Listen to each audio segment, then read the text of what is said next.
as the federal government has declared Thursday, March 19th, and Friday, March 20th, 2026, as public holidays to mark Eid al-Fitr and the beginning of Shawwal. Journalists and newsroom leaders from across southern Nigeria have taken part in a two-day capacity-building workshop focused on investigative journalism, newsroom sustainability, and human rights reporting in Lagos. The training, organized by the Center for Journalism Innovation and Development with support from the Norwegian Embassy, brought together reporters and editors from the Southwest, Southeast, and South-South regions.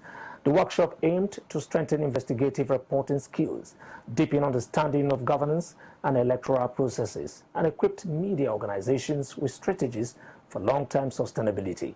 Our correspondent Owoka Kinsley reports.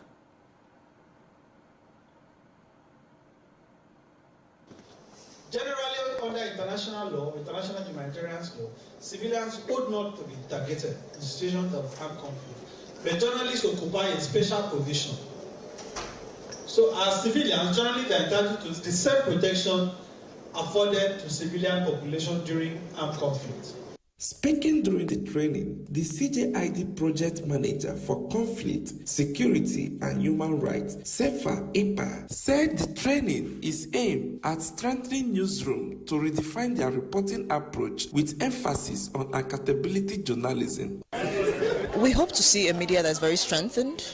And that's because you cannot disconnect a strengthened media from a resilient democracy.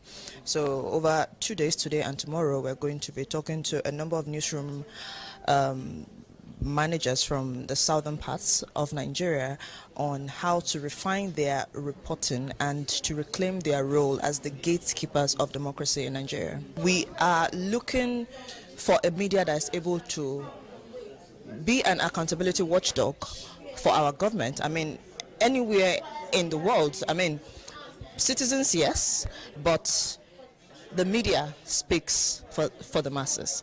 Also speaking, the Cjid Director of Program, Akintunde Babatunde, noted that the training is designed to sustain localized, impactful story from particularly newsroom. An intervention that Cjid developed with support from the Norwegian Embassy in Nigeria. What we wanted to do is we identified that a lot of journalists, a lot of news organizations in Nigeria, they are doing a lot, but sometimes you get to read good stories from a particular news organization, but you realize that those things are not sustainable. So we decided to launch this approach to have a two-way process where we would have a convening like we are having today with newsroom leaders, journalists, representatives of news organization, and then to talk about different areas of journalism, investigations, data, solutions, and then sustainability, business enterprise. Some participants who spoke at the workshop said the training will improve their skills, particularly in investigative reporting, human rights coverage, and newsroom sustainability.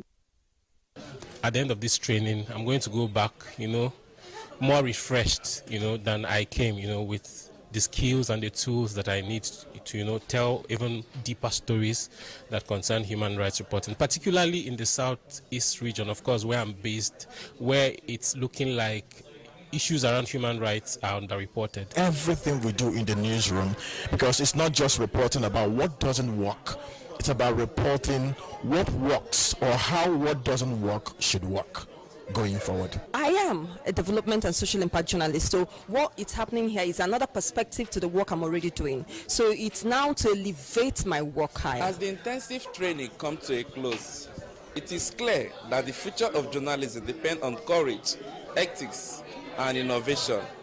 Reporting from Lagos, Kinsley Onwoka, RapidTV. Tensions are rising